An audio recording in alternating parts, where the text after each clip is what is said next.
and Social Development, Honorable Florence Nachiwala Chiyingi. You are warmly welcome. And thank you for sparing your time to come and attend to this very important function. The country representative UNICEF, we are happy to have you. Thank you for all the support you give to us. Ladies and gentlemen, we are here to celebrate International Zero Tolerance Day on FGM that we mark every year on 6th. We decided to have an activity today on 10th because 6th was falling on a Sunday. But we are also here to witness the official launch of FGM Evidence Report 2020. Oftentimes people say, what are you talking about? Is there evidence that it is still there? The evidence is there. Despite that they're talking about it in Isebei and Karamoja, for us we believe that violence against anybody is violence on all of us. And minimal as it may be, we need to check it. 0.3 may look insignificant, but it's big enough. Ladies and gentlemen, we are few here. Majority of the people are online because of what Frank told you, keeping the SOPs and ensuring that we do keep the standards. The theme for this function is no time for global inaction. Unite, fund, and act to end FGM. No time for global inaction. We can as well say, no time for personal inaction. No time for village inaction. No time for community inaction. No time for religious inaction. No time for cultural inaction. No time for all of us. Action must be taken today. The objectives of this meeting, one is to advance dialogue between key stakeholders, policymakers, donors, civil society, and young people, as well as bring visibility to the key issues related to the theme. Two is to increase awareness and engagement among stakeholders and the public on zero tolerance of FGM.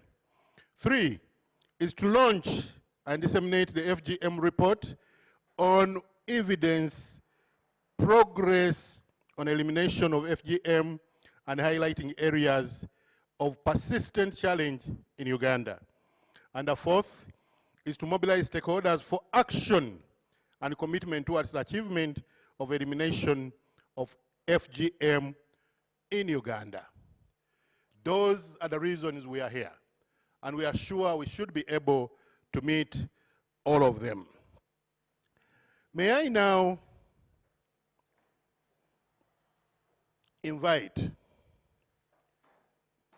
Sarah Kaibaija from UNICEF, the M&E specialist at UNICEF, to highlight the evidence in the 2020 report. It's going to be virtual, and after that, I'll be inviting the UN fraternity to make a statement, and then the minister will make a statement, do the launch, take a leave of us, then we shall continue with the rest of the program.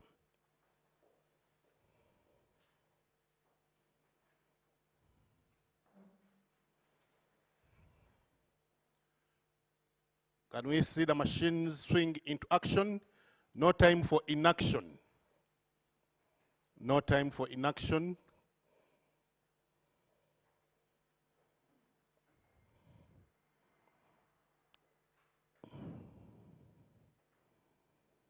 Highlights of the FGM Evidence Report 2020. Some of the things will shock you, some of the things will annoy you, but that's good for us. Because if you get annoyed, then you can swing into action to ensure that we address FGM.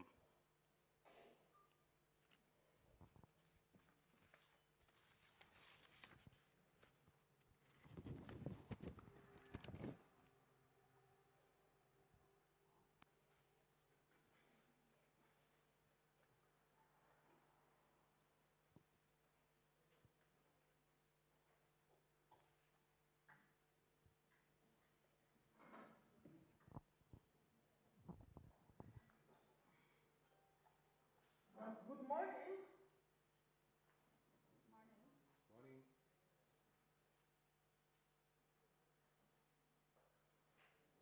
Good morning. Good morning. Good morning, Sarah. I'm not sure if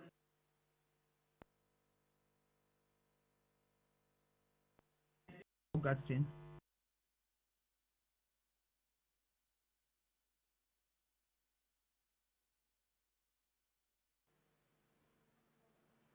Thank you. Thank you very much, Sarah, for being with us. Can you proceed and give us the highlights of the FGM Evidence Report 2020? That should make us swing into action.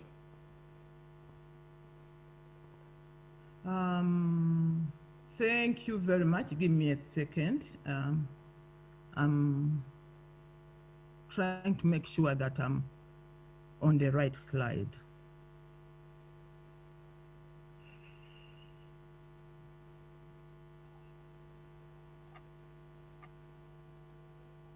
Good. Okay.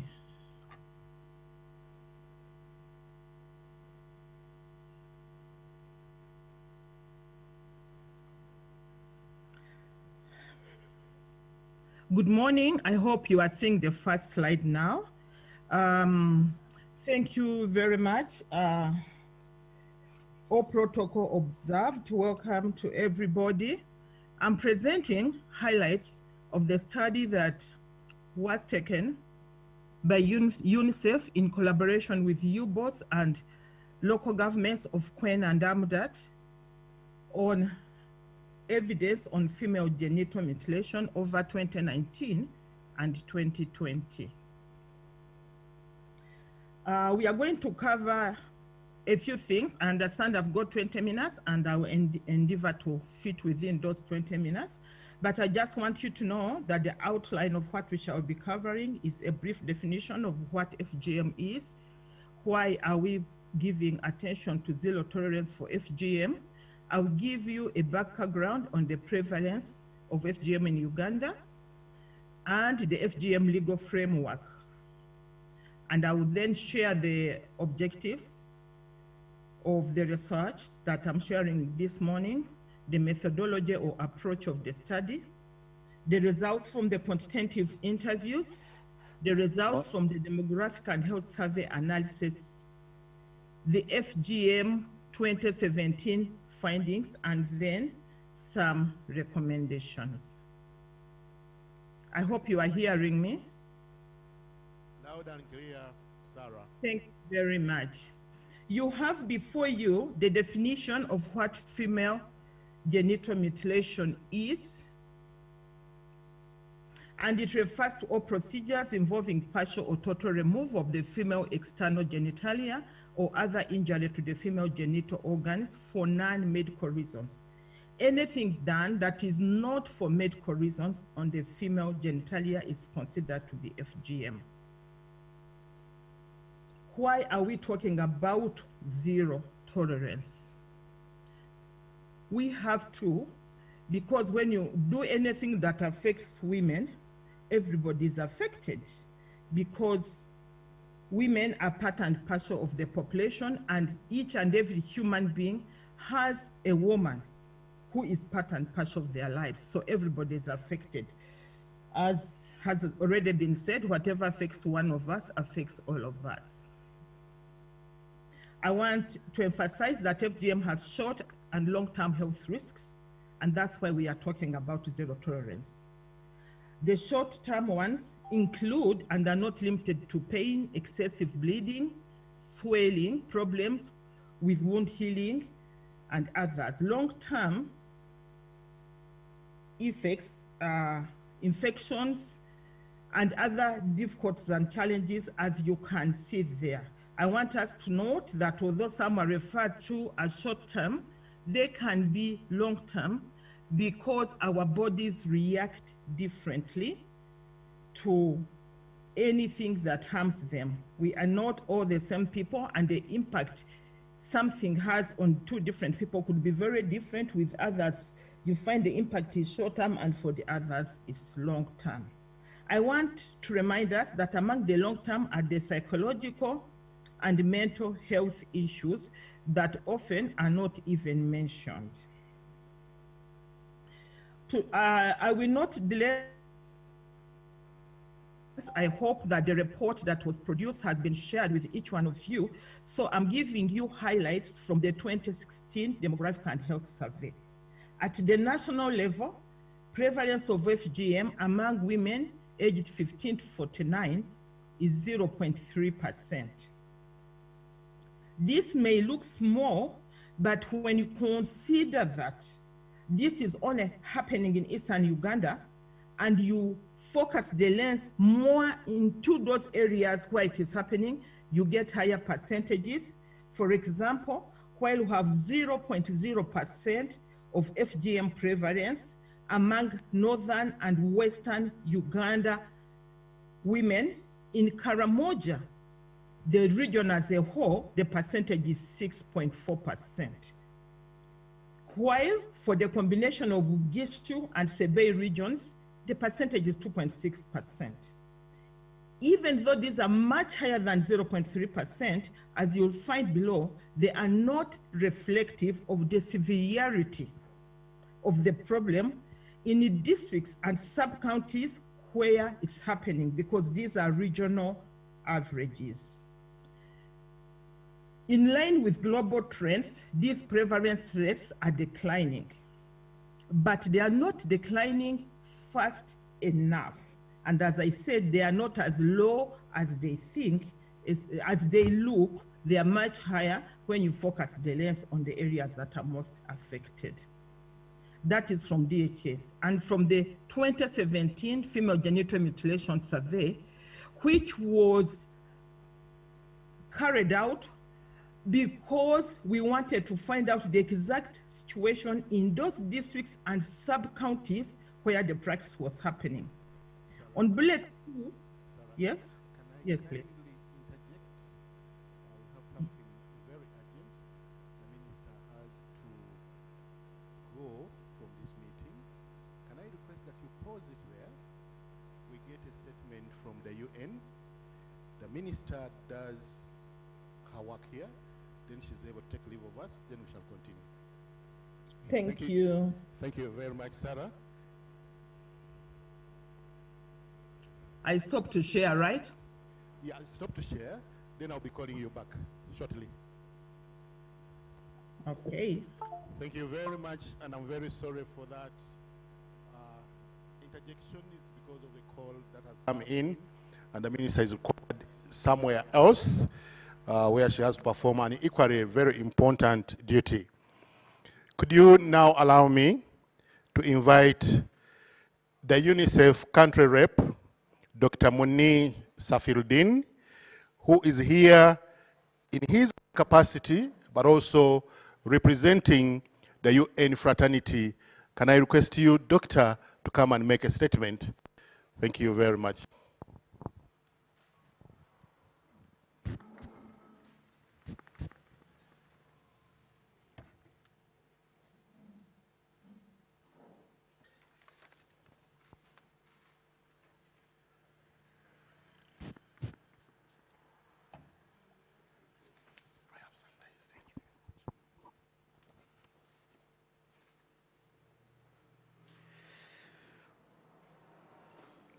Honorable State Minister of Gender and Cultural Affairs, Ms. Peace Mutuzo, ladies and gentlemen, representatives of different government entities, representatives of different civil society organizations, representatives of the media, UN colleagues, ladies and gentlemen, good morning. It gives me a real great pleasure to be with you here this morning. I recently arrived in Uganda as the UNICEF new country representative. Today, Ms. Rosa Malango, who is the resident coordinator of the UN, was planning to be here with you to deliver some opening remarks for this very important event addressing a very serious issue, which is the FGM. Unfortunately, a last-minute change in her program required her to be outside of Kampala at the moment. And I'm here on her behalf and on behalf of all the UN team to share with you some thoughts and quick opening remarks. FGM is a serious issue. It's not an issue of the past, as many people would think. And let me start by sharing very briefly a personal experience I have had a few months ago when I accompanied one of my grandmoms to a hospital to do a standard medical procedure which requires to inject some fluids intravenous in her body, and since she will be sedated, she was also supposed to have a urine catheter inserted in her body to allow the in and out flow of fluids while she was sedated.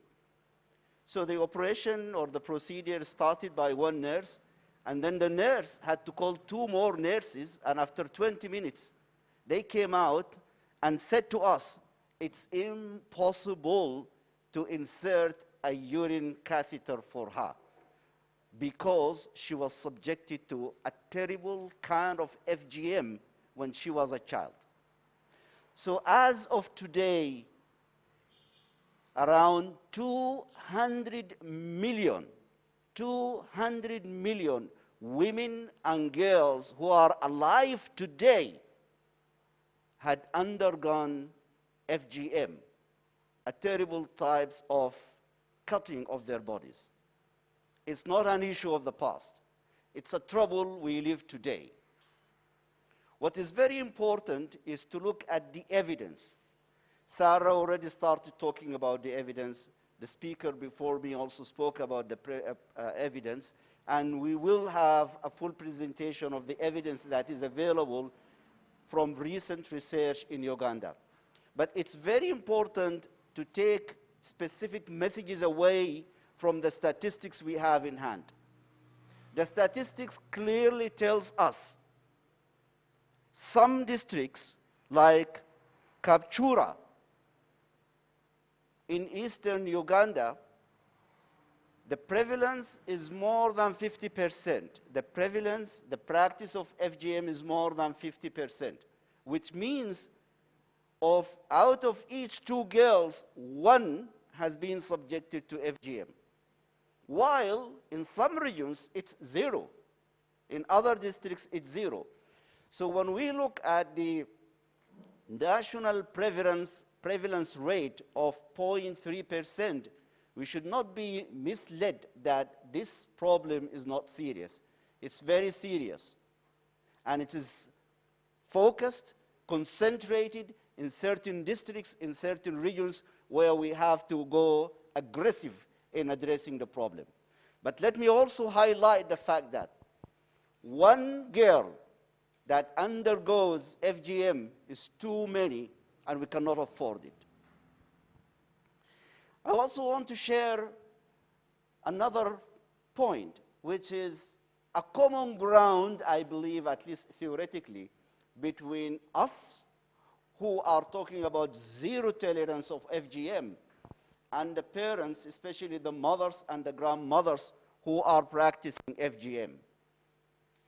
The intention of these parents is not to harm their girls. They are not badly intended, but they have been over the years inculcated with wrong information and wrong social norms and traditions. Their intention, as they believe, is to protect these girls. And this is where we need to build on what we assume is a good intention, but a bad, wrong practice for protection, and correct their misunderstanding of what protection is and how they can be protective, not harmful to their daughters. This is very important. Evidence is very important. We are looking at statistics, but we also need to complement qualitative statistics and numbers with quantitative research, which would tell us what are the underlying perceptions, norms, and traditions that we need to change. And in my view, the answer is largely there. As we said, in the districts where FGM is practiced in a very prevalent way, we find 50% of the girls have been subjected to FGM, while the other 50 have not been subjected to FGM. So the answer lies largely in why the other girl has not been subjected to FGM. What can we learn from the family background, the perceptions, the behavioral kind of background of the family, of the parents who opted not to subject their girl to FGM? So this is very important. We need to look at that. Another very important point is that we need intergenerational dialogue. The young women, the young men who are in this room and who are online, the soldiers of zero tolerance of FGM, do not keep the dialogue among yourselves. Reach out to the older generation, which still believes FGM is important and it has to be practiced because it protects girls. You need to have a dialogue with them to change their perceptions, to change their mindsets of what protection is all about and what harm is all about. I also believe it's very important for us to look at what we call the political economy of the FGM. There are practitioners, traditional practitioners out there who have for generations been practicing FGM. There are women who live on the little income they generate from this harmful practice. To sway them away, we also need to provide them with alternative income so that their interest, economic interest, is served, but through means that do not harm girls. Let me stop here and let me appreciate the great efforts of our national partners, especially the Ministry of Gender and Cultural Affairs, for bringing us together, all of us together, donors, civil society organizations, UN agencies. We are here to work with you, to support you in actualizing the zero tolerance of FGM. Thank you very much, and I wish you the best of deliberations. Thank you.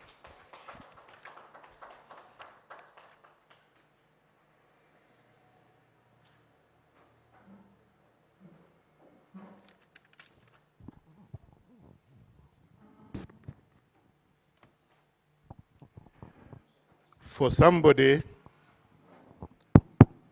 who is the UNICEF country rep and who is new in the country and who has spoken so passionately about the need to fight FGM, that clap is not adequate. Thank you. Thank you very much. Dr. Muni, welcome to Uganda, the Pearl of Africa. Thank you for accepting to serve here in Uganda. In the interest of time, permit me now to invite the Honorable Minister for Gender, Labor and Social Development, who is our chief guest, to come and make a statement and thereafter launch the report. After that is done, we shall go back where we had ended. Honorable Florence Nachiwala Chiyingi, karibu. Tusanyusa okula banyawo.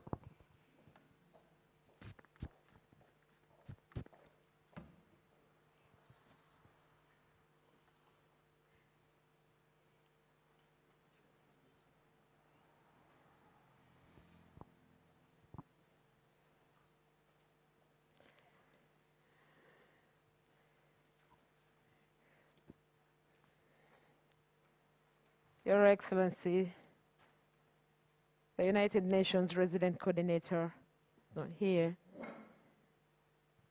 the country representative of UNICEF, sir, the UN NFPA representative, the representatives of development partners, distinguished guests, ladies and gentlemen. I'm here to convey the remarks by the Honorable Peace Mutuzo. Representative, sir, the Honorable Peace Mutuzo is not here in person, but has delegated me to come and convey this brief remark on this very important day. It also doubles that we shall soon have a meeting of all the Commonwealth Youth Ministers in about 20 minutes from now, a Zoom meeting that I'm supposed to chair as the chairperson of the Commonwealth Youth Ministers Task Force. It is my pleasure, therefore, to address you on this International Day of Zero Tolerance against female genital mutilation under the theme, No Time for National Action. Unite, fund and act to end female genital mutilation in Uganda. The need for ending this cannot be overemphasized. And the Ministry of Gender, Labour and Social Development acknowledges the strong partnership with UNFPA and UNICEF, which has made it possible for the government to register positive changes towards FGM abandonment. I wish to highlight some of the achievements. 1, a reduction in FGM prevalence rates from 1.4% in 2011 to 0.3% in 2016. The level of acknowledgement of FGM, of knowledge, and its consequences amongst female respondents is at 99%, while 94% of the people believed that the practice should be discontinued.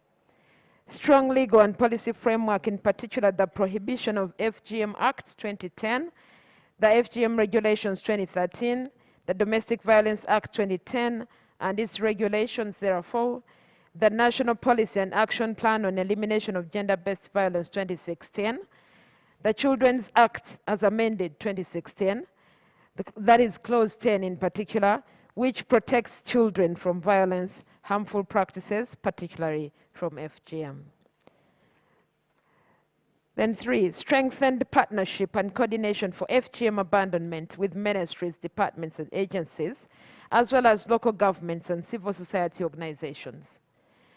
The faith-based organizations as well, and the cultural institutions, in order to provide holistic and comprehensive services.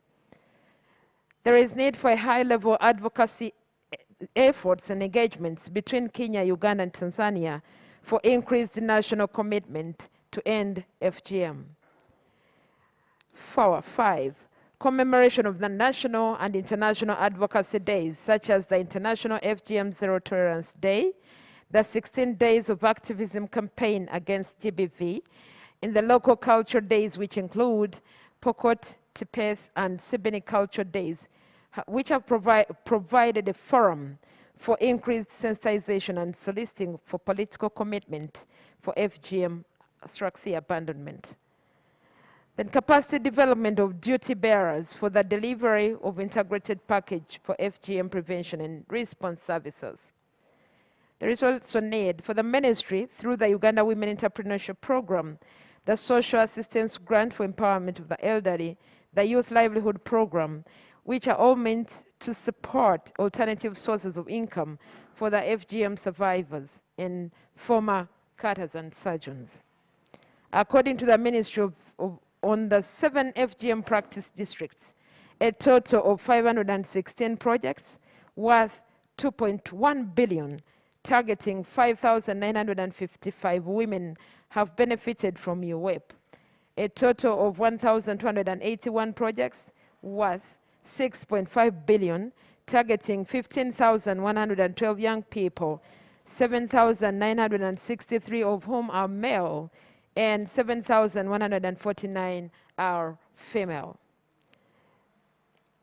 Community policing has become a critical approach in building bridges and relationships between community and security organs in what we would fragile and hostile relationships in communities. Uganda has put in place functional data systems, including the National Gender-Based Violence Database, and has created forum for sharing the good practices among stakeholders. This has influenced actions on law enforcement and provided data and information for the evidence-based programming and elimination of FGM. The ministry, in partnership with NGOs, is operating 2 GBV shelters in districts of Moroto and Kwen, which are providing response services to GBV/FGM survivors. The government has promoted girls' education as a strategy for ending FGM. Several model girls' secondary schools have been established, including Kwasier Girls' Secondary School in Kwen, Kotek Girls' Secondary School in Buko, and Pokoti Girls' Secondary School in Amdat. The elders, especially through their association, conduct community mobilization for social norm and social behavior change. This includes dialogues on development of alternative rites of passage, as well as making community declarations of FGM abandonment at different advocacy forums, such as the Culture Day celebrations. The improvements in community awareness on FGM has had an impact on the practice. For instance, the Sibini community is currently working on the Sibini alternative rites of passage for girls and women. I am glad that Dr. Kusuro Jessica is going to present the Sibini alternative rite of passage today. The ministry has strengthened its partnerships with both local and international NGOs. In Sebei, for example, the ministry works with ActionAid Uganda, Reproductive, Educative, and Community Health Programs, that is REACH, Law and Advocacy Uganda, Church of Uganda, and Reproductive Health Uganda. In Karamoja region, the ministry works with Pokoti Zonal Integrated Development Program, Motheniko Zonal Integrated Development Program, Transcultural Psychosocial Organization, and Vision Care. The ministry also works with ActionAid Uganda and Mufome, who manage safety shelters for GBV. The ministry has provided guidelines for establishment of shelters and provisions of psychosocial support to survivors, as well as providing oversight and support supervision.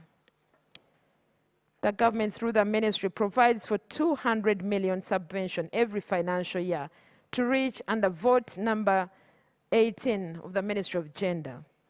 Vote function 02 under Gender and Women Empowerment, which is related and released quarterly for implementing FGM abandonment programs. Activities include community mobilization, advocacy, community sensitization through radio programs, and provision of emergency response services to survivors. The ministry developed a male involvement strategy, which has disseminated to stakeholders, has been disseminated at all levels. The strategy enables the formulation and operationalization of male action groups and male champions who work with community structures in addressing social norms, behaviors, and attitudes that perpetuate FGM and other forms of gender-based violence. This is based on the fact that the FGM takes place in a setting where the wishes of males form part of the push factors, and their involvement in FGM programming is relevant. Ladies and gentlemen, amidst the above achievements, we are still confronted with several challenges. Allow me to highlight a few. The strong and deep-rooted cultural and religious beliefs that spell out who a girl is and what must be done to her to become a complete woman, for whom bride price is paid in preparation for marriage. Culture is closely tied to bringing familiar honor, fetching higher bride wealth at marriage, prevention of immorality, prevention of virginity, and increasing husband's pleasure, being a rite of passage as a religious requirement to prevent curses or bad omen to the family. Parents can only be represented in the community after subjecting their daughter to the card. Otherwise, there are outcasts not allowed to partake the communal rites and related ceremonies. We also have challenges with the political influence. We have challenges and existing gaps in accessing services and inadequate funding for abandonment of FGM. We have issues with the persistent cross-border migration, which greatly undermines the efforts of addressing the practice of FGM. Ladies and gentlemen, the Ministry of Gender, Labor and Social Development will focus on the following broad interventions in addressing FGM with the goal of eliminating the practice by 2030. 1, review of the FGM law to address emerging trends such as medicalization of FGM, women aged 45 and above years voluntarily undergoing FGM, among others. 2, strengthening the role of elders and retooling them for meaningful engagement, which communities, especially in identifying and operationalization of alternative rites of passage. 3, strengthening the capacity of local governments, including law enforcement, to implement interventions aimed at preventing FGM and providing response services to survivors and victims. 4, operationalization of the East African Community Action Plan on ending FGM. 5, establishing and strengthening response mechanisms for addressing the needs of the women and girls who are vulnerable to FGM as well as the survivors. 6, strengthening law enforcement, including retooling, as I mentioned earlier, law enforcement agencies, and ending impunity for FGM perpetrators in Sebe and Karamoja regions. 7, support communities, male involvement and cultural leaders' engagement in development of alternative rites of passage. 8, mobilization of resources for establishing community radios in the FGM practicing districts. There is need for a special fund on ending FGM in Uganda. We count on your continued support, ladies and gentlemen, towards these programs on ending FGM in Uganda. I would like to express my gratitude to our partners, the European Union, UNFPA, UNICEF, UN Women, UNDP, for having put aside funds to support gender equality interventions and especially FGM/C abandonment activities. We must unite. Ending female genital mutilation requires collaboration among the wide group stakeholders. Together, let us also amplify the power of persuasive voices of survivors who are increasingly leading to transformative change in their communities. I pledge government's commitment to continued advocacy towards abandoning the practice, and I thank you all for your attention, for God and my country.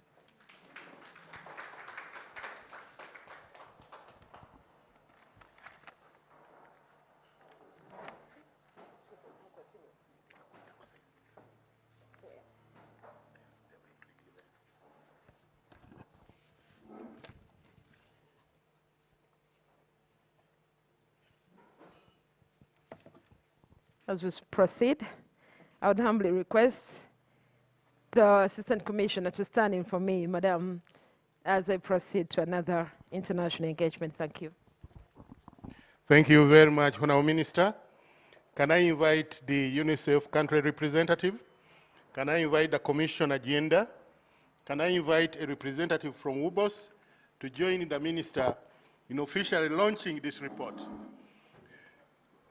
We are zealous to have evidence. And even when COVID was chewing us, people are saying, where is the evidence that it can kill? Now they have over 300 people who have died. So here we have the evidence about FGM.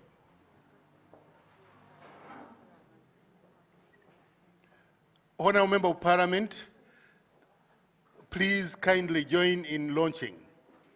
Chairperson Parliamentary Forum on FGM.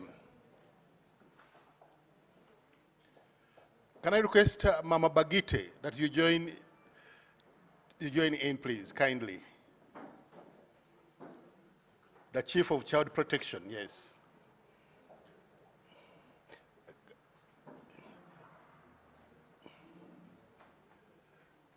Yes, Honourable Minister, I now invite you to officially launch the report on evidence about FGM in Uganda.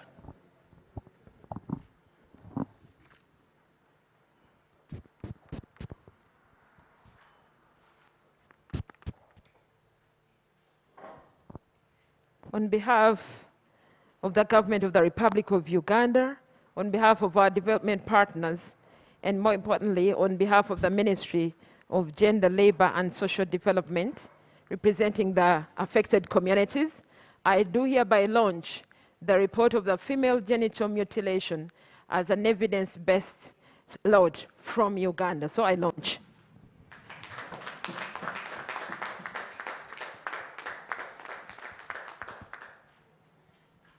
Can I request the UNICEF country rep to kindly append your signature testimony to the launch?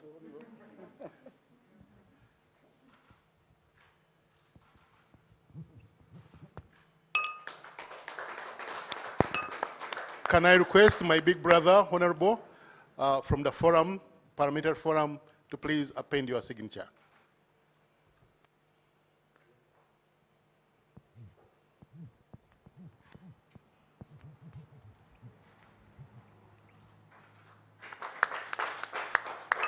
And finally, can I request the Commission agenda and Mama Bagite, Chief Child Protection at UNICEF, to come and append as evidence that this has taken place.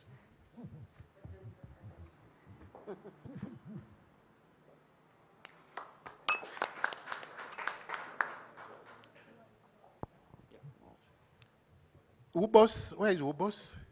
Yes, Ubos, please. You're very important in these things. And since this happens to the youth most, the youth, we don't want to leave anybody behind. And a representative of the cultural, I had somebody from Sabini, the representative of the cultural entity, the Sabini. Kindly come and append your signature. Thereafter, I'll be requesting my colleague, the Commissioner for Gender, to see off the minister to yet another serious engagement.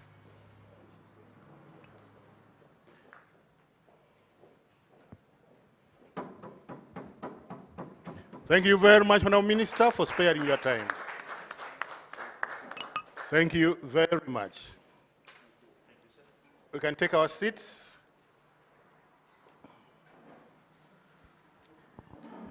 My people, the ICT, can you take us back to Sarah Kaibaija? Sarah, we apologize. This had to happen because of the time that we have. A lot of activities are taking place at the same time. But we thank you for your patience. And everybody out there online, we apologize and we thank you that you really understand that we couldn't do much. So can I have Sarah back?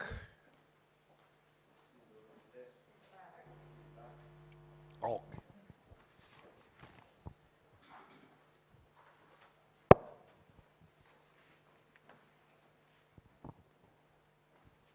Thank you very much.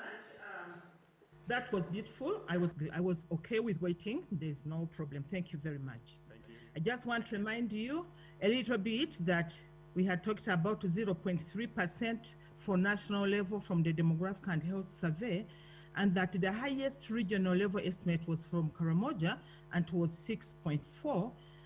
The one from Bugisho combined with Sebenyi regions was 2.6.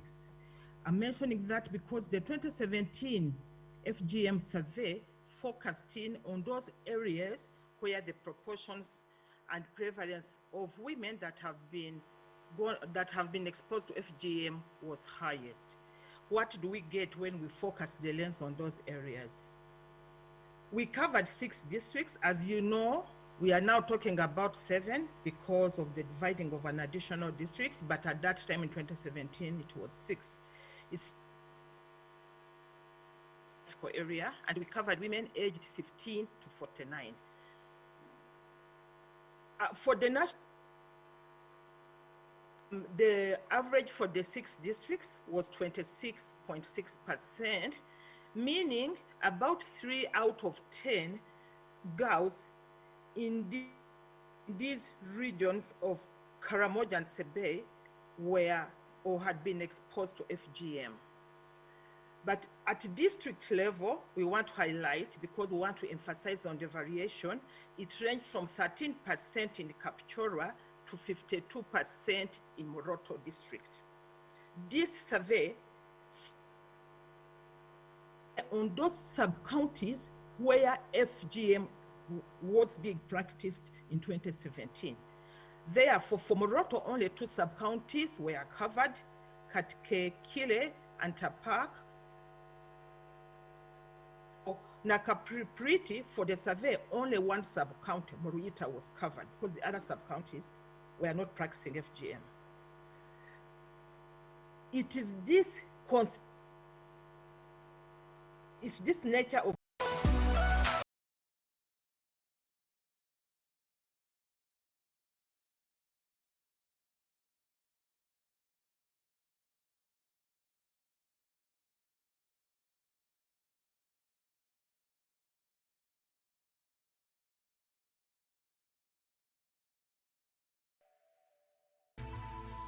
NTV, turning on your world.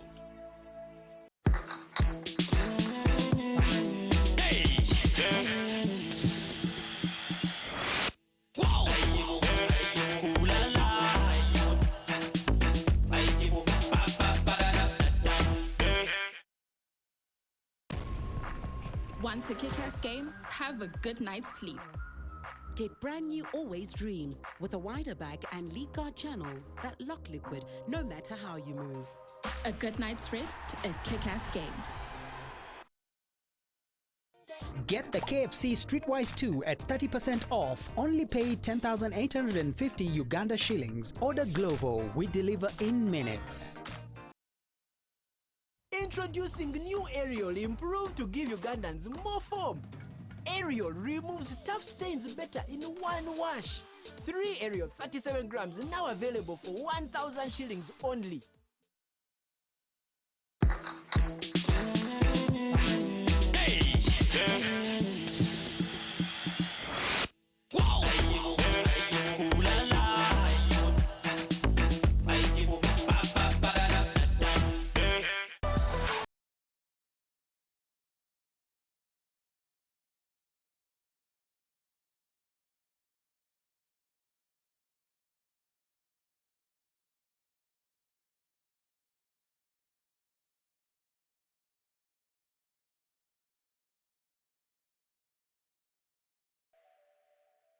We wanted to identify the drivers of change, not only how it is happening, but if we are talking about abandonment, whom can we go to help us drive that change in the practice, and to identify programming efforts or interventions that have better chances of success.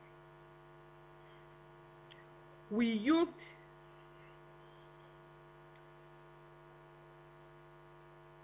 our approach looked at qualitative information, whereby we went and had focus group discussions in Amdat and Quen in 2019. We also looked and analyzed HS 2006 and 2016. You will understand later why I've left out 2011 there. And we looked at the FGM survey of 2016 and 2017. We are using mixed numbers, sorry. Data collection started after Christmas in 2016 and was completed in 2017 January. So most of the time it is 2017. This is a summary of the results that we collected from qualitative interviews. Or rather than saying the most significant and most common outcomes that we received when we met with the different focus groups. One, as is known, practice is rooted in ancient cultural traditions. The issue here is cultural traditions. And it was emphasized that originally the purpose was to reduce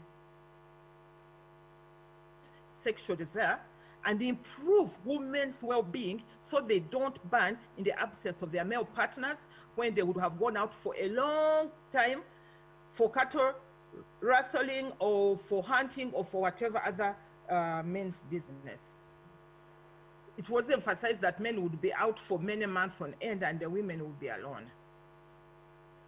2, right of adulthood. These are non-facts, but it's important that we highlight them, that we had it from the communities, we had it from the people practicing the FGM. It is also important for economic gain from bride price, because a woman who is not circumcised or a girl who is not circumcised may not get married, and even if she does, the bride price will be very low or none. Very important to the women, including women who support abandonment but continue with the practice today, is the measure of worthiness within your community. And cut women are heavily stigmatized. They are looked at as dirty or smelly because they are not cut. And cut women are prevented from performing daily activities. For example, fetching water, and you know these areas are dry areas, especially the Karamoja part. You can't fetch water from the same well. Either your children will go or neighbors will help you. You cannot pick up cow dung, and remember this is important, they use it for putting on their floors so that their homes are not dusty. You cannot climb the granary to collect grains if you are circumcised for food. So if you are alone in the house the whole day, you are going to starve the whole day. Even if that granary is in your compound, you cannot climb it to collect food out of it. And this is important. I was almost traumatized hearing them say this. And cut women are humiliated in life and death. Above is life, but death, if you die, your body cannot go out. Let's say you have died in the hospital, it cannot enter the heart through the main door. They have to break the wall to pass the body through. Or if you've died in the house, they have to break the wall to pass the body through. They will not let it go through the main door. So you are humiliated in life and in death. This measure of worthiness, I feel, was emphasized by the women as something that makes them go for it, even if some of them would have supported abandonment and still support it in their heart. It is a social event. In a social event, FGM women are not allowed to participate. For example, during circumcision, whether of a male child or a female child, every family whose child is getting circumcised must have a guest of honor. The guest of honor must be male and must come with a woman. If his wife is not circumcised, she's not allowed to go to her husband. The husband has to find another kind woman to go with him, or hire somebody and pay her to go with him. So you see, this would weaken the relationship of that man with his wife, because the wife becomes an inconvenience. So these are the main highlights from the qualitative interviews. In terms of the Demographical and Health Survey, 2006 up to 2011, this on the prevalence, you can see we are talking about 0.3 on the last set of bars. Rural is 0.37 for 2016, but 0.18 for urban. You can see that there is variation. Actually, the rural prevalence is higher than the urban prevalence. And when you go to 2006, you see the same thing, whereby in urban, we have about 0.2% prevalence rate. That's 2 out of 10. Rural areas, it is 0.74. I'm skipping 2011 because you can see the difference is not that big in 2011. Throughout the data of DHS 2011, we could see that it was not consistent with what we are reading from 2006 and what we are seeing in 2016. That's why when you go through the report, you will discover that we worked with 2006 and 2011 and 2016, and we left out 2011 because that needed more time in-depth research to find out the reasons for the variation. Prevalence by education level, the highlight is you will notice that women in 2016 that had no education had the highest prevalence level. And so did they in 2006. The difference for 2011 is small. So I'll be skipping 2011. In terms of wealth, because you know the Demographical and Health Survey looks at quintiles, divides the population of households into 5 groups of equal numbers, that is 20%. So when we talk of the lowest wealth quintile, we are talking of the bottom 20% of the households. Highest FGM prevalence was observed among girls and women from households in the lowest 20% of the households, lowest in terms of health. That is, we are talking about DHS. This is about awareness. We do not see that big variation in terms of awareness among rural and urban, but it is interesting to note that urban still shows a higher level of awareness. It is, and therefore, there's a lot of work that needs to be done in the rural areas. I want also to emphasize that we analyze this information further by looking at odds ratios. Odds ratios are very important. They are very different from the correlation coefficients because odds ratios tell you how the presence or absence of a property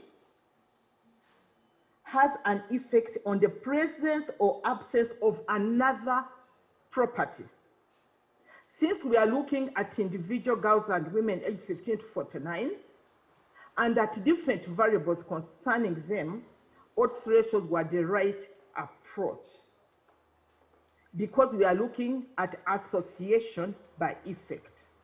The key message from the results were, 1, FGM in Uganda is strongly associated with ethnicity. We know that because of the localization, but there is, I'm saying, like we knew there was COVID and people were asking for evidence, we have evidence that it is really driven by ethnicity. And also from these analyses of the 2 DHSs, 2006 and 2016, we observed that other education level, residence, whether in urban or rural, wealth quintile, region, seemed less important.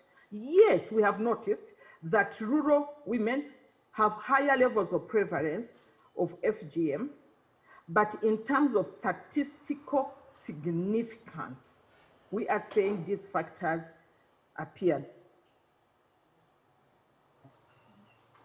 Here is an interesting table. You will notice that looking at the FGM, the 2017 FGM survey now, more than 93% across all districts had heard of circumcision, not surprising because it's happening among them. And the percentages of those that are circumcised were higher in Karamoja than in Eastern. This has been shocking to some people, so I want to re-emphasize that we are looking only at sub-counties where it is being practiced, not at the whole district. Although Moroto we looked at only 2, Nakapuprit at 1, and Amdat at 4 sub-counties, in the other districts, it is a long list of sub-counties and we wouldn't put them there. Besides, we are getting average over all those sub-counties in those districts, and that's why we are using it. I want us to notice in the 3rd column that the age at circumcision is lower in Karamoja region than in the 3 districts combined that we have nicknamed Eastern. Who is encouraging these girls and women to have circumcised? Please, we observe some of them said it is the mother. That is 35 out of 100, almost 4 out of every 10. And almost 2 out of every 10 said it was the father. The husbands choose already women who have already gone through FGM. So we are seeing only 8 out of 10. So the biggest influence is the mother herself, who has gone through the practice and who knows how much the daughter will be stigmatized if she does not undergo this cutting. Additional highlights: among Pokot in Karamoja, FGM is still mostly performed among young and married girls. And the mutilation of older women is not as common except in Sabine. It is becoming common in Sabine because men are starting to see that given the circumstances and the complications that come with cutting, they don't mind marrying an uncut woman. But when the woman gets married, because remember of the social stigmatization, these women after they are married feel they want to go through with the practice. What was also shocking in the FGM 2017 survey was that higher prevalence rates were accompanied with high awareness, as you have seen, meaning being aware is not helping these women decide not to go through with the cutting. There was widespread support of abandonment of the practice among women and community members that we talked to. But due to strong social pressure, willingness to promote it, meaning to join campaigners, for example, I've come from Ministry of Gender or from wherever, to campaign, to educate against FGM, the willingness is low. Support for abandonment is stronger in the presence of perceived gains. For example, if people know that if their daughters are left alone, they will be supported through education because finding the school fees is a challenge.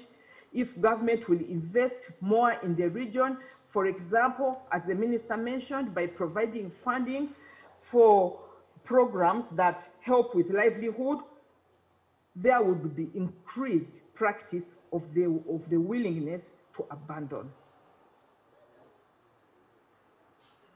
So they use this as a bargaining chip to get better health and education services.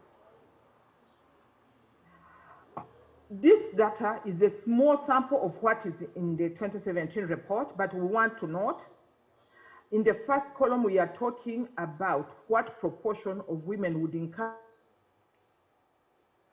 community members against cutting their daughters. Please note that except for Buko and Moroto, the percentages are above 70. But even with Buko and Moroto included, the average is 7 out of every 10 would encourage their relatives. But when the same women are asked, do you support your own son, and now it is in your household, to marry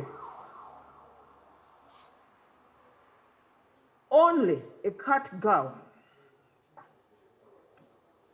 You can see that when it comes to marriage,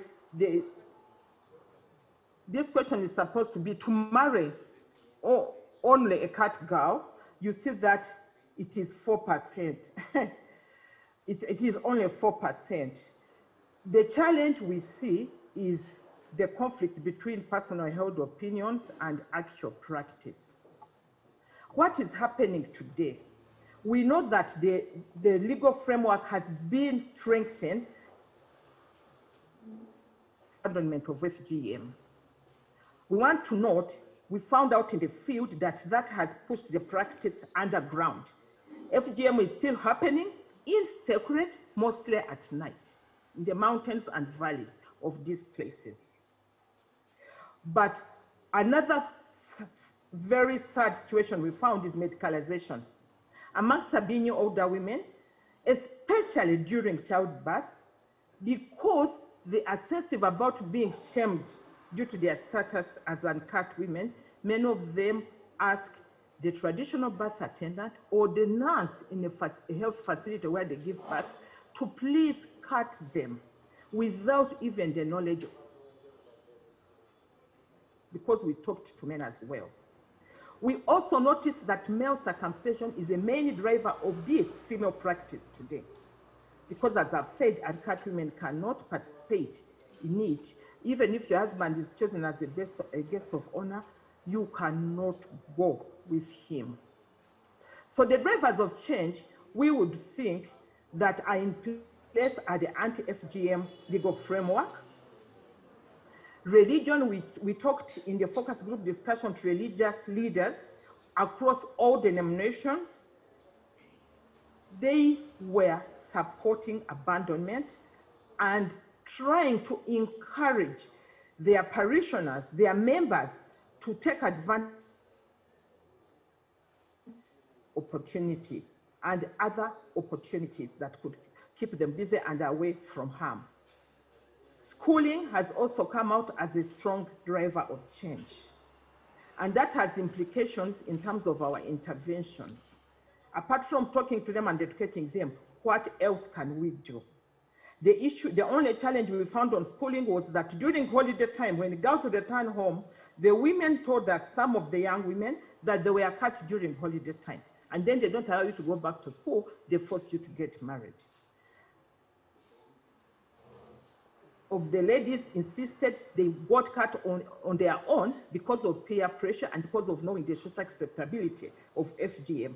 We feel this is a stronger force than all the others that we have mentioned as drivers. Therefore, sensitization campaigns and increased awareness would help deal to improve on the feeling of pressure and of the need to be socially accepted just because you have gone through FGM. I thought also that it was important for us to consider who should we choose as FGM abandonment champions, those who can champion this cause for us among the people.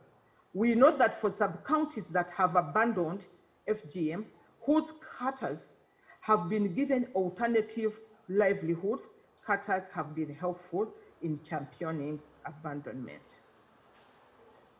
Recommendations in terms of strategies for anti-FGM: strongly recommend that we consult communities and discuss with them and agree with them on community-led approaches. Let us leave them to drive this thing with strong support from the rest of us.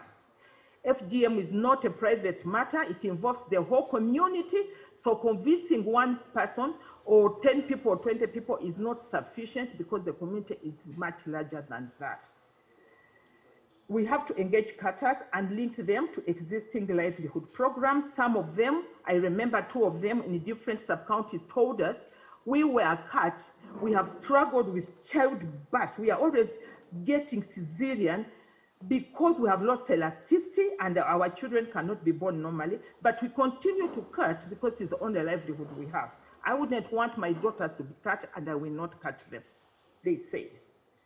We need to explore alternative rites of passage, strongly, especially among the Sabine. They said, how shall we be known as Sabine? How will we be recognized? This is our main recognition. So if we want them to embrace our efforts, we have to work with them to develop alternative rites of passage. Sorry.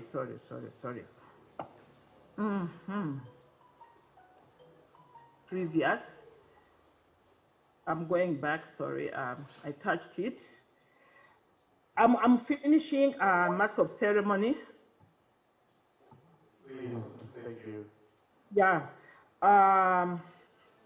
We need to increase educational opportunities and safe spaces for girls, especially during holidays. We have to continue sensitization work, and we have to engage in rigorous research and evaluation to identify interventions that work and those that do not work. We highlighted where the data gaps are and future areas of research. I'm looking at my time, and I beg to stop here. Thank you, Master of Ceremony. Thank you, dignitaries. Thank you, everybody, for listening. Thank you. Thank you. Thank very much, Sarah. Thank you so much. We can clap again for Sarah. You know, it brings us to speed to understand what exactly is happening. Some of the myths you have heard about issues with you don't fetch water because you are dirty. You don't climb the veranda and pick food, so when you are in the house alone, you will die because you can't. You are not allowed by the myths. You don't pick cow dung to work on your home, among others. And if you die, your body is not through the main route. They have to create something at the back because you are semi-human, you are just there, something. And so all these create a lot of problem. You have heard that FGM is a social, cultural, economic, spiritual, and religious undertaking. And for us to eliminate it, we must employ all these people, religious, cultural, spiritual, name it, if we are going to terminate or even to reduce. We have reduced. I'm still saying that 0.3 is still not good enough. And then has talked about the drivers and also has talked about the things that we can do as drivers of change. Thank you very much once again, Sarah, for educating us. You will all get copies of this report and kindly use it to drive you into action. Don't keep it just as another, book on the bookshelf. Read it, understand, and then we can be able to engage. I'm going to move into something different. But before that, can I say the following? And this is from the people on the machines. Please don't just move anyhow. This is a live show. It's live streaming, and sometimes you are obstructing the machines. So only move if you must move. And when you are moving, perhaps look for a way you can use the, and if you are small like me, I don't know what you'll be able to do. But be warned that don't just move because it interrupts the recording. Permit me also recognize some of the people who have worked with us, who are here with us. I told you I have, once upon a time I used to call him my young brother. Now I call him a big brother because he has more money than I am. Honorable Agaba Bas Mugisha is the MP Chitagwenda and chairperson Parliamentary Forum on Population and Development. My big brother, you're welcome. Thank you for coming. Allow me also recognize Mr. Komakech Orubo Chaus, the Kau Moroto District Local Government. Yes, all the way. These are some of the agents of change that we have. Thank you, Banakau, for traveling all the way. Allow me to recognize Aseko Harriet, standing in for Kau Kapchora District Local Government. Thank you. Allow me to recognize Angela Nansubga, the Gender Technical Advisor at Ministry of Education and Sports. Thank you. Thank you for coming. Allow me to recognize my brother, Henry Semakula, Principal Education Officer at the Ministry of Education and Sports. I saw Henry somewhere. Anyway, he's somewhere. He's as dark as myself, so you may not be able to see him. So, colleagues, they have given us the data. And behind the data, these are human beings. When they talk about more than 200 million women and girls throughout the world have been subjected to the brutality of the knife, these are people. And this should move us into action, from inaction to action. And remember that every moment we spare in inaction, the number grows, trauma increases, scars multiply, damage escalates, and millions of people's rights are trampled upon, as their safety is unguaranteed. Hence, we need to do something. I've already told you that to me, violence against anybody is violence against all of us. So don't tell me it's not happening in your tribe. Do you know who your son is going to marry? Some of the things. So we should be concerned and be able to swing into action. I'm now going to invite a panel as the harbingers of discussion of the presentation by Sarah. Allow me to invite Mase Merod Kayode, who is an advocate for youth engagement in governance processes and development, an educationist, advocate for climate change, economic and social justice, and she has actively worked with young people, children, and elderly, inclusive in several dimensions for over 8 years, making impact in 9 countries. She's not only national, she's global.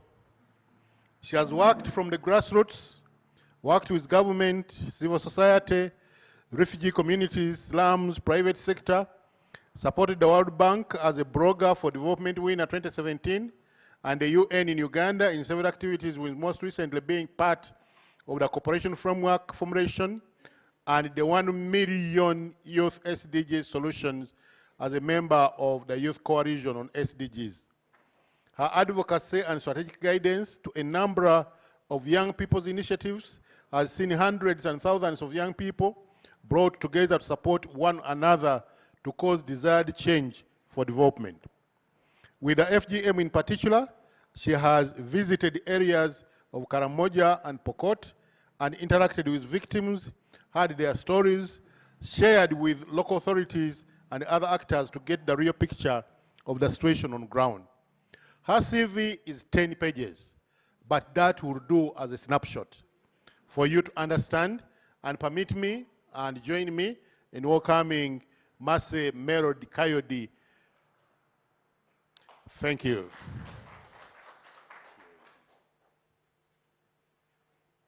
Okay. Let me also introduce another panelist. This is Jessica Mary Kusuro. She's a mother of 3, a widow but happy. Yes. She speaks in counseling workshops and conferences. She's a teacher by profession, a trained counselor graduate of Uganda Christian University, a lecturer of psychology in Uganda Christian University in Mbale campus, and a teacher in Christian ministry. She's an active member of the Sabini Cultural Institution. She's pursuing her PhD in psychology from Nkumba University. Join me in welcoming Jessica Mary Kusuro.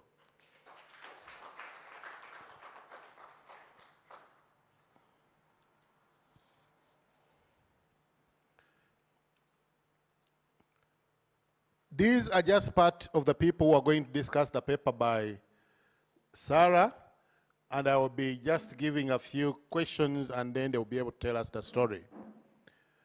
Allow me also to recognize Nanduja Nivatiti from Action Aid Uganda, who is here with us.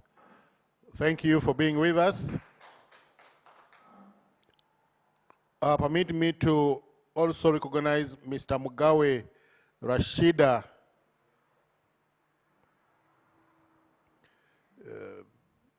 representing Director CID.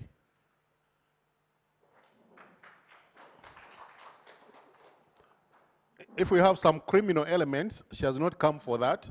She has come to listen to other things. So don't fear. When I was young and they mentioned the CID around, you'd start panicking and wondering what's going to happen. You have the mic. Marseille, you can pick it. My first question to you is, we all acknowledge that FGM is gradually reducing nationwide. However, we still see some pockets, areas in the Sabini community, about 50%. In Karamoja, very high up there, among especially the Pokot. The Somali refugees around Kampala, so it's closer. Don't say it's in Karamoja, it's coming closer to you. What are the youth's perspective on FGM in this decade? Remember that one girl that undergoes FGM is one too many and cannot be tolerated, like the UNICEF rep pointed out. Just one addition one. What is the perspective? What are your thoughts as a young person? Are you still buried in the days, myths, and so you fear, and so you must undertake it? What are your perspectives? Thank you very much, moderator. A very good morning to you all. Allow me first recognize a few people here. Maggie, the CDO, Moroto. She has been very instrumental in issues of child marriages and FGM in Moroto. And of course, once again, the cow. Thank you very much. Now, when you talk about the question of young people, already I noticed when we are talking about interventions, there are not so many reports on engaging young people. And I can promise you, the young people can never be in support of what inflicts pain on them. And the missing link in the fight against FGM has been the young people. Remember, majority of these are the ones who are victim.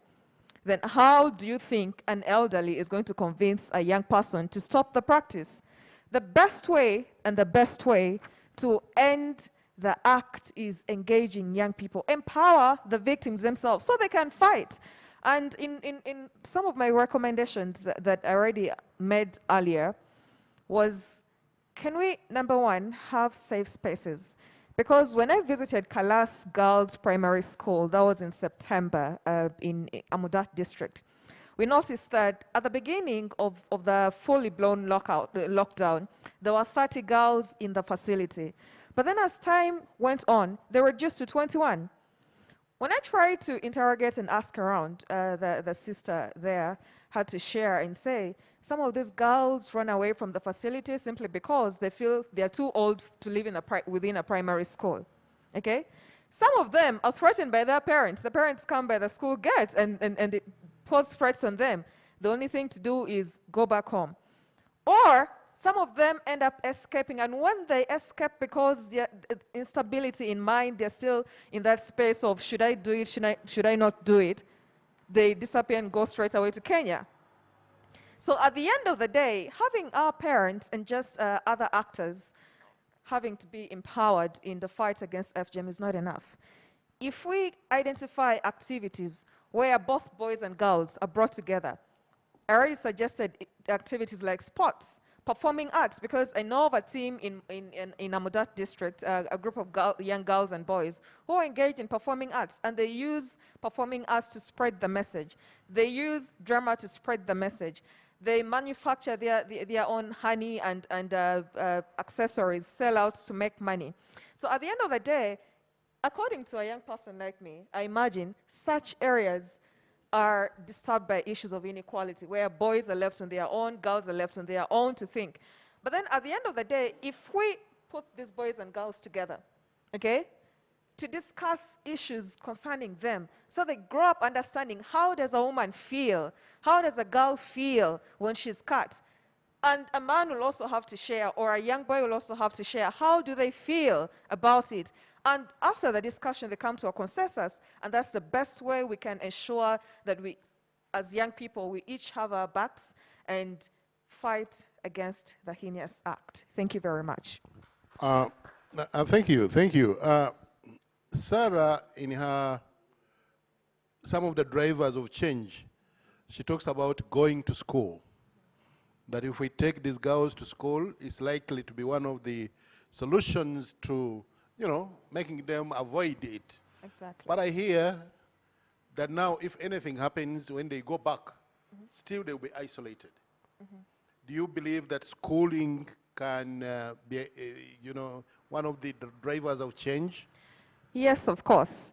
But what matters is that what level of school are you putting these girls in?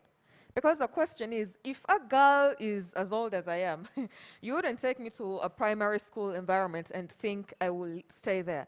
The best way is to engage them in vocational institutions, because it is according to their level of understanding. Some of these girls may not really have the interest in reading books. You tell them SST, science, math, no.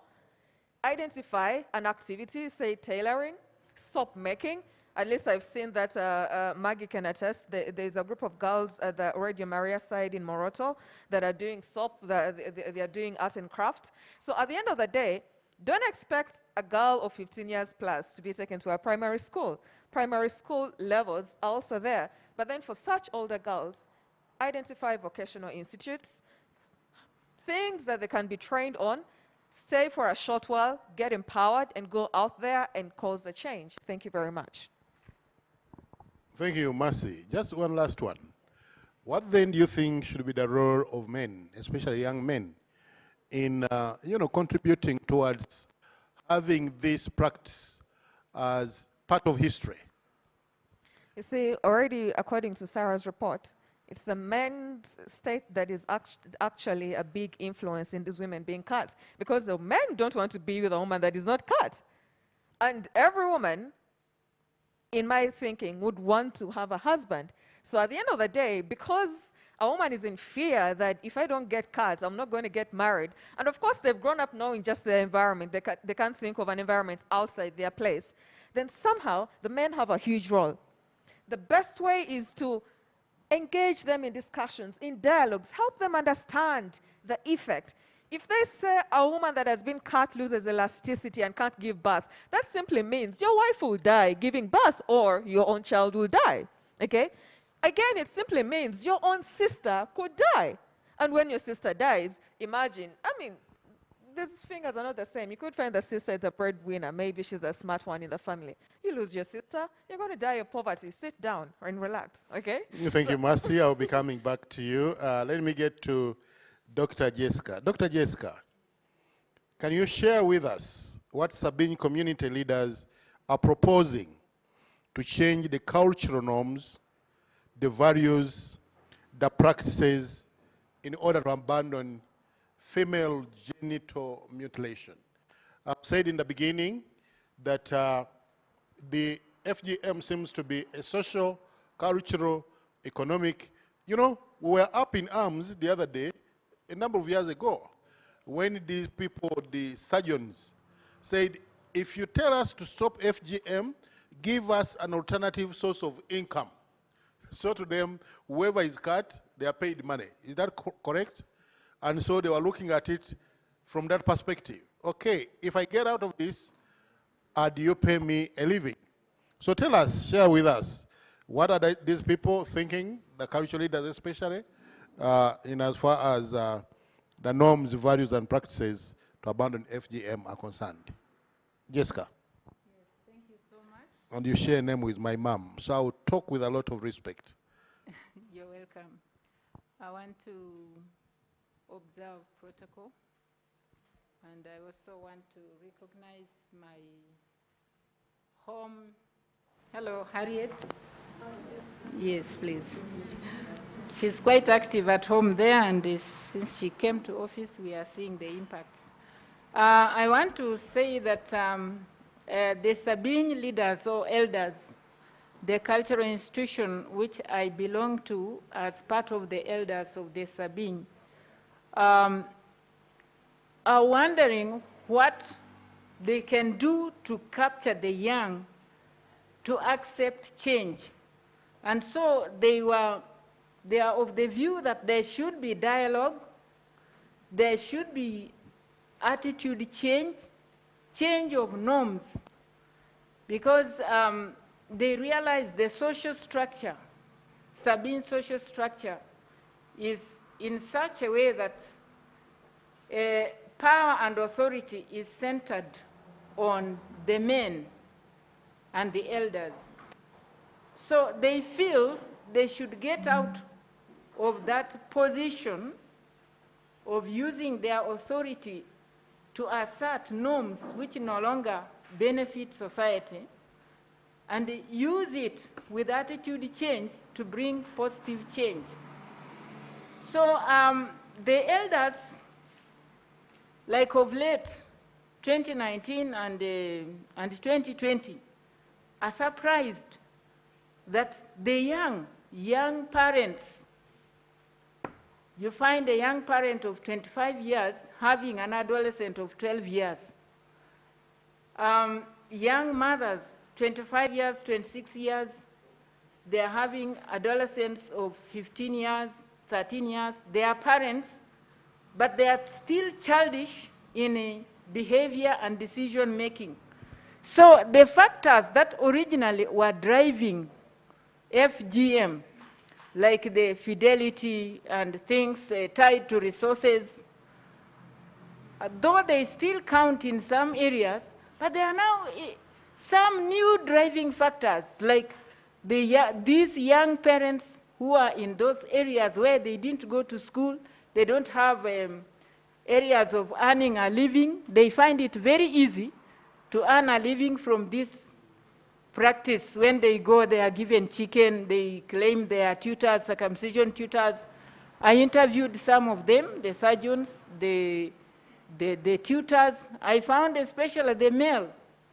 They were just marauding young men with red eyes after drinking so much. And yet you find a child of a dignified fellow like me being tutored by them. So the elders were saying, what shall we do? Something else has crept in. And so their main suggestion was community dialogue. And in community dialogue, there'll be sensitization of the people and in asking, what should we do? How shall we come out? And then they realize some places where FGM is so high, schools are very few. They are like you walk over 5 kilometers to get a school. And when girls are going, they are captured on the way. And then in our community, women are just like, originally, they are just like property in the house. They don't have say. If you captured a lady along the road and you carried her like a log of firewood, yeah, nobody would ask you because you are taking her to marry her, and if you are fed up, you can discard her. But the original traditional norms, a woman was protected as a mother. But now you find society with the drugs, a lot of drinking, a lot of defiance in community. And what they defy, like in families, they also defy in society. They defy even government policy. Jessica. Yeah, so there is a big problem, but I feel the elders are saying we need dialogue with the members at every level, especially young parents. Jessica. Thank you. Yes. I've worked with government for over 20 years. And since I began, we have been talking about sensitization of these people. What is that we have not done? What is that we can do differently in terms of sensitizing these people? Colossal sums of money have been spent from UNICEF, from UNFPA, from the government, from everybody. And we have sensitized, held meetings. What is that from your psychological point of view that we have not done that we must do? And then you talk about the issue of women being treated like a property. What's that we can do to stop this thinking that women are property that belong to men? Government has come up with UWEP, has come up with YLP to empower the women. Is that part of the solution, or you think there's something from your psychology perspective that we can do? Thank you so much. Previous sensitizations, as I think I have in my presentation, went with a negative attitude. There was a lot of demonizing of Sabine culture. It was called bad, wrong, taken, addressed like you would address the devil for us Christians. And this is a culture where people have grown in. This is what they have loved, and they have been groomed in it. And so they looked at it negatively. We need to change the approach. We need to change the attitude. Go and tell them, yes, this is your culture. Society has changed. The needs of society have changed. And so therefore we need to move forward. Educate them and use them. Not taking somebody to sensitize them from the outside. Train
more assertive and to develop confidence in themselves so that they can arise and defend themselves, not getting in arms, but getting to know that they are human beings, they can overcome, they are able.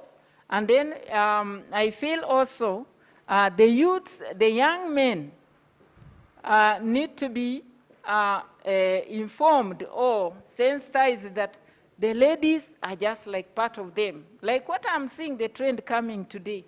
The young men who are educated are going for working young ladies. Like me, I'm a survivor. I didn't go through FGM. I didn't know even that it was there because my father was a reverend and we lived almost away from the village within the school. I only realized it when I'm an adult now, married. And marrying a Christian family also, I have not been tortured for FGM. So I feel there needs to be that empowerment, and I know my right. Nobody could talk to me about it.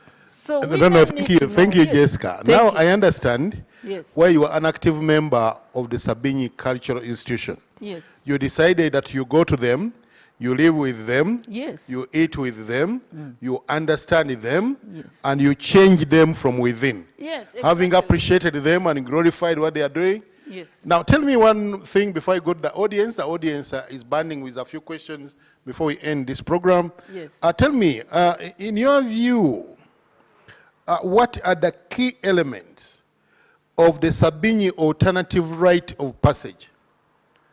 What's the alternative rite of passage? Or what should we expect from Sabini instead of FGM in the future and from today going forward? In the alternative rite of passage that we propose, we are not going to focus on things that that will demonize the culture, but we want to focus on social skills, building confidence, assertiveness. 2, skills for work. If I move now in the streets of Kampala, the young men who have youth, They keep calling me, telling me, Jessica, when are you starting those things? Our daughters can't peel even matoke. When are you calling them to the camps and you train them? So we just want to bring the mentorship that was done traditionally, improve it, just blend it a bit with what is modern, and then have them talk the language, cook the matoke the traditional way, make the ugali in the traditional way, and then also try to cross the border, because we belong to the Kalenjin community. I even have another home in Kitale. In Kenya, it is just called that the things of women, those things of women. There is no attention that we are doing today, which is so much. And therefore, I want to say that it will be a skilling program. And also, our girls will learn the history and the culture of the Sabine, so that the question of identity will not be on the cutting, but it will be on what we are as a people regarding skills and ideology. And when we look at our history, I believe it will build a lot of patriotism in our girls and their Thank you. Thank you very much, Jessica, and thank you very much, Mercy. I now want to go to the audience. You put up your hand, and if you have a comment or a question to ask. And I also believe that Sarah is still right there. So in case the question is about what has been presented, Sarah should be able to respond. I hope Sarah is still there and listening to us. Any question from the audience? Where is my good friend Frank? If Frank is away, Shira will be the alternative. Can you provide a mic to Honorable Bass, just your neighbor? You can pick one here. There is a sanitizer up there. You know, members of parliament are dying of COVID almost every day. We don't want to lose this one. So, all right.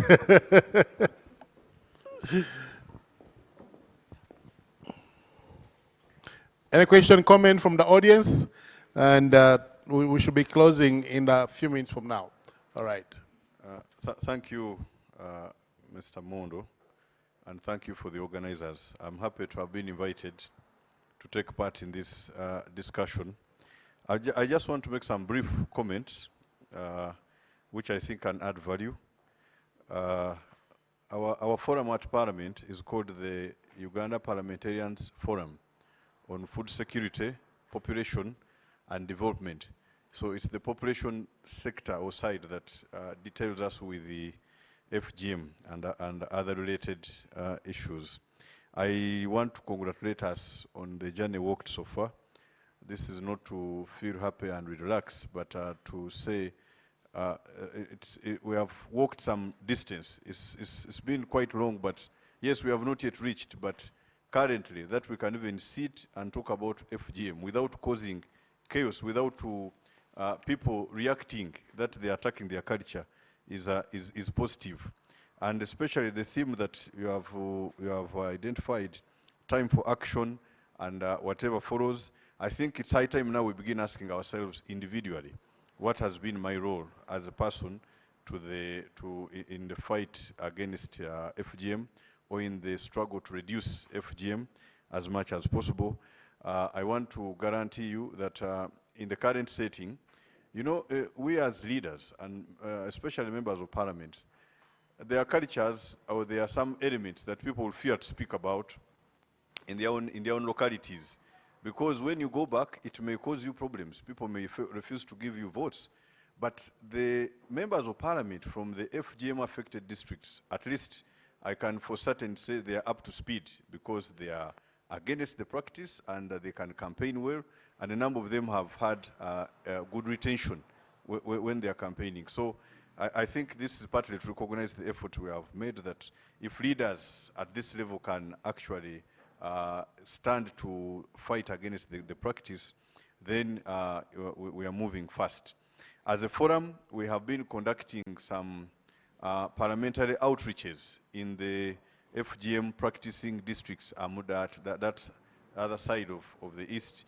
And in these outreaches, yes, we have had time to educate the leaders and the masses We do some sensitization,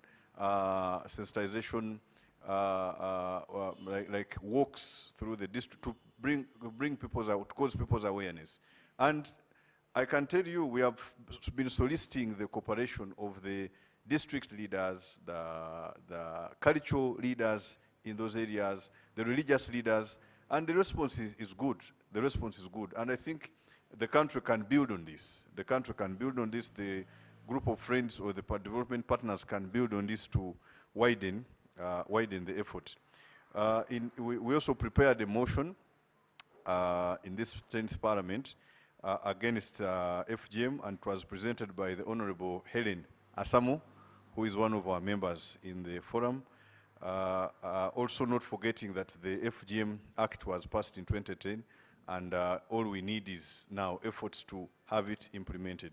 This observation is to let us know that as far as the legal regime is concerned, really the government is committed and the people are committed to fight FGM. So our efforts should now be focused on persuading.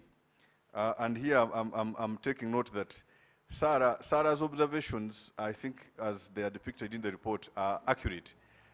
Some efforts have been made, but there are people, we need to begin targeting specific groups of people to see that they are also brought on board in general, such that finally we can do away with FGM. Now that the law is in place, we need to do enforcement, to deal with enforcement of the law. Two, we need to continue the advocacy. Let's continue speaking against it. Let's continue having champions against the FGM, as many as we can. Definitely, there are those who are quick to pick up. There are those who may take long, but if we continue the effort of speaking against it. In my own religion, in Islam, there's a hadith that tells us to do 3 things in case you find something bad in society. The first is remove it physically with your weight, with your strength, that you get it out of the community if you can. If you are not that strong to remove it, then you can speak against it as much as you can, such that people know it's bad and they hate it. And 3, if you can't manage the other 2, you hate it. But the hadith says that that's the weakest form of faith. So if you are that weak in faith, then you just hate it and keep on. But the first 2 can help. I encourage us to continue the advocacy, to speak against them. I've made mention of targeting the beneficiaries. The other day, the president was in an international meeting, and he said he does not support bribery, but he wants to bribe some people. He wants to bribe the people who are living in wetlands to get out of the wetlands such that they can save the wetlands. Because if he forces them out of the wetlands, they may turn against him and vote against him. I think we need to, that leads us to what we are calling alternatives. If people are benefiting from being surgeons, what alternatives do we have for them to do otherwise, to benefit otherwise? But also the bigger picture is, if FGM is a form of warriorism, I am a typical, the highest expression of the culture. How else do we express the culture than FGM? Last night, I saw a documentary of, I think it's the same culture. They are Karamajongs, but I think in Kenya. They used to hunt lions, and the best warrior among them is the one who has killed, I think, 5 or so lions. Now, a program was introduced for them to do, is it called what? The throwing of spears. It's among the Maasai, yes, the throwing of spears. And the one that throws the spear to the farthest distance is the warrior. They even give them trophies. They are recognized. I think we as the champions against FGM might have to critically think through some of these alternatives that the surgeons, the cultural leaders, and others could pick up. Then we convince our people. Why would you bury a person from outside by breaking a wall to take the body outside the house, except for the emphasis that it's important to go through FGM? Some of my parents have a Gisu. I know that when a Gisu man dies and is not circumcised, it is very bad. It's a very bad experience. But I mean, that's not for today. But can't we change this? That a woman is taken through, you have to break a wall. It instills fear. And someone's like, hey, how will it be seen when I'm buried, through the wall? We could have... Thank you. Two quick things, Mr. Moda, and I go down. One, cross-border cooperation. The FGM is not a culture only in Uganda, by the way, and it's not only even in the neighborhood. Yes, in Kenya, there are groups that do it. There should be cooperation between here and Kenya, such that, like, the disarmament was done. As disarmament was happening here, the other side, initially it was left free, but they realized guns were going to Kenya and others, then they came back. So the cooperation between the two states helped. I watched pointing about a certain first lady in one of the Central African countries, I don't remember it. She was fully in support of FGM. She said, I went through it, I've taken my children through it, it has no problem. Really, I wish I could quickly pick up the country, but it is there, it can even be Googled. There was a first lady who was, yes? She was Sierra Leone, yes, and she was comfortable with it. So when the world watches this, I mean, she's one of those we should target at international level to say, hey, hold a minute, it may have worked for you in your times, but this time it may not work. Now, finally, for the ministry, I am happy that you are grounded with good data. There's another meeting we held here with the ministry again. The Honorable Peace Mutuzo came with some films that were showing the after effects of the circumcision. It was really abhorring, and whoever watched it was like, eh, what have I done to stop this?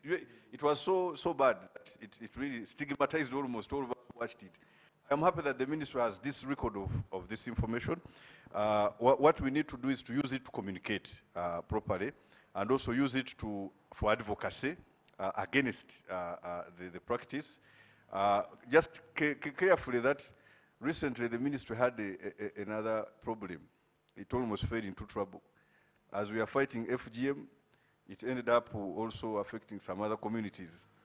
So there are those who prefer to lengthen, and there are those who prefer to cut. Both is the mutilation. So those who prefer to lengthen now got up in arms. Even big people, big women, say, how do you touch our culture? And that was a problem. So since these ones are cooperative, carefully, if the ministry segregates them and we continue with one war and finish it, so that the others can be tackled again. The issue of, say, family planning, this is the last one. I'll communicate it because this is our experience. We still have some things we are dealing with.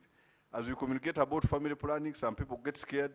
The women think that family planning is supposed to make them infertile, and then they take long to pick up.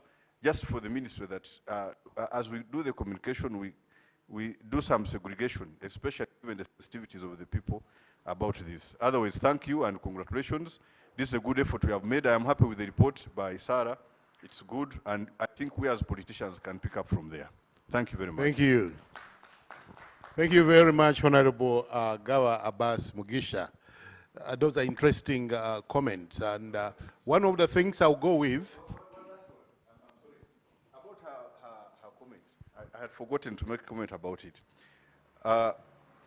Just briefly, we should put boys together with girls, that they understand how the girls feel when they are cut. I didn't find this very strategic, both as a parent and as a leader. When boys interact with girls early, it may deal with issues of early pregnancies and others. But FGM, I think the targets are different from these children. The targets could be, because the children are not the ones inflicting the cutting on themselves. They are cut at a later stage. They may interact to grow up supporting each other, but I think we may have to target other people, the parents and the surgeons. But with this, I think it can deal with early pregnancies and other population-related issues, but not necessarily FGM. Thank you. Thank you very much. I find very interesting things from Honorable Gawa's presentation. Before you give to Franco, first hold that mic. Franco, first give back the mic. It'll get back to you. There is a lady at the back. Her hand was up before. So I want to move from the gentleman to a lady, then I'll come to the gentleman. But take this with you, even if you don't take anything from this meeting. The hadith that he talks about is interesting. that the hadith in Islam teaches them that if you hate something, speak against it. Or remove it. If you can't remove it and you can't speak against it, then hate it. But hating is not adequate. But also I get from him saying that we are not where we want to be, but we are not where we were yesterday. At least something is happening. From 1.4 to 0.3, yes, we have made some strides, but a lot of work still remains, and we must foot and ensure that we eradicate it. One US general said that society begins to rot and die away the moment we keep quiet about things that matter. Let's not keep quiet about things that matter to us. Let's speak about them, like the hadith says, and be able to reach somewhere. Yes, my sister at the back. Thank you so much for the research. I have a question for Just do this for me. Remind us about your names, then make your comment or question. I'm called Nivatiti Nanduja. I work with ActionAid Uganda. And my question is to Sarah in regards to implementation of the existing legal and policy framework, where Uganda is really confident on the existing legal and policy frameworks, but in terms of implementation of this framework still remains a challenge. And this goes to the regional cross-border FGM that is happening between the Pokots and Kwen across the borders. You find that this is happening at porous borders, and this has an implication on the figures that we have at the moment. So the existing regional initiatives and frameworks that have been developed need to be integrated into our programming as a country and resourcing. And so this is why I thought we would adduce evidence on how we are progressing in terms of implementation of the legal frameworks vis-a-vis the reality. Because you find that the cultural leaders, the people in the communities we are engaging with, don't seem to appreciate the execution of the existing FGM Act, but they will insist on the culture. So there is need for assessment as a country, whether after the 10 years or more, we are progressing in terms of implementing the legal framework. And if so, it's not very progressive. What can we do about this? This requires reform, but also the different initiatives at border points needs to be more strategic in terms of moving forward. Thank you. Thank you. Thank you very much, Nanduja. You take a note and you'll be able to respond. Can I move to Assistant Commissioner Children, Mr. Torreya Franco? Then I will go to the cow. And I will have one more hand, and we shall call it a break. Okay, two. Thanks so much, moderator. The activist, our young lady from Karamoja, moderator, you remind me of her name? Marse? Marse. I'm impressed with her level of empowerment to articulate the issues. She said involvement of the young people could be the missing link. That could be possible. I really agree possible with her. Culture is not static. Culture can change. And there are many people who can change this culture, including the young people. However, in Karamoja, my observations in Karamoja is one of the societies in Uganda which still has a very strong cultural practices. In the cultural language, we call them knit societies. If you visit Karamoja, you kind of see like two groups of people. You find the Karal life, is it the Karal life? Am I correct? Karal life. Those ones who stay in the corrals and so on, the cattle keepers. And then as you come to town, you see another high-level society. If you go to urban areas, you see those high-level societies. And then when you see the young people in these two societies, the young people, these ones who are like you and others in the urban society, seems to be a bit not touched with those other ones in the what? In the Karal life. And then I saw in Karamoja, there is a very strong cultural practice called Akiriket. I attended most of those Karamoja cultural festivals. And I managed, the last cultural festival was in Amuda. I visited there, and I was very inquisitive about the practices in Akiriket. I hear that Akiriket is also a segment of a certain group of elders, and their decisions are binding in most times to the societies. And here we have the young people. You have raised the concern the young people could be the missing link. Now the elders and the cultural leaders are the bearers of cultural practices. Being the bearers means they are ones who are responsible for the modifications of these practices, the values, the ones who are talking. You can see from the presentation that much of the concern is that FGM is a social-cultural, much of it is a social-cultural problem. Now, if, for instance, we say young people are the missing link, if we mobilize the young people, how would you interface with the Karamoja elders, for instance, the Akiriket, to ensure that the practices, the values, the norms, which seem to be the main cause of FGM, what is appreciated by the Karamoja elders, especially in the Akiriket? Thank you. Thank you, Franco. Kao Moroto.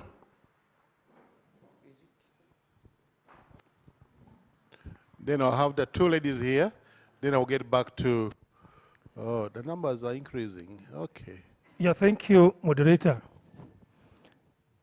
Arising from the presentation of the report of Sarah, that indicated that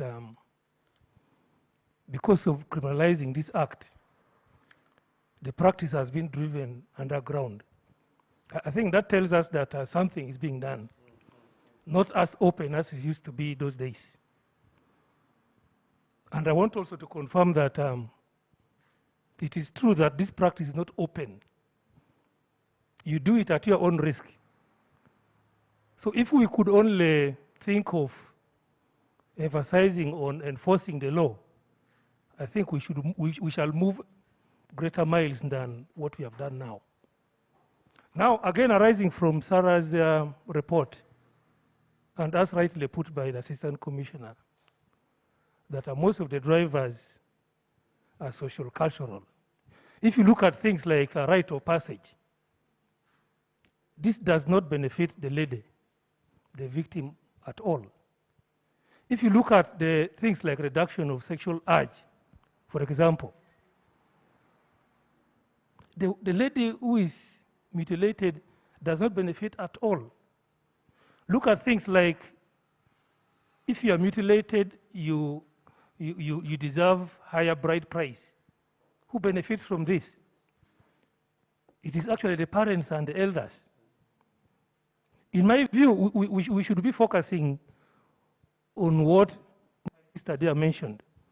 We need to involve these young people more and make them disown this culture, because there is nothing they're benefiting from it anyway. Well, we can give them economic empowerment, but if they're still stuck to the culture, we shall merely empower them economically, but the cultural component of it will still remain. The elders are the custodians of this culture and are beneficiaries of this practice. Whereas the Assistant Commissioner was putting it that we need also to engage them, and if we don't do much on that, they may still force these girls to continue with the practice. But we also have evidences that some girls have survived and have never been mutilated. We could borrow a leaf from that and replicate that kind of practice to encourage these other girls to desist and make them know that there is nothing completely they're getting from this. If only we can empower them and make them know that this was an old day thing and no longer relevant for them, I think we shall move a great miles. But we could also think about giving some reward, some incentives for those who have survived, so that the others who are still appreciating this practice should know that it is a bad thing to do, and if you don't do it, you stand to be, for example, appreciated. I think this is the contribution I wanted to make. Thank you very much, Mr. Cow. Let me move to the three ladies this side, and then we shall be coming to a close.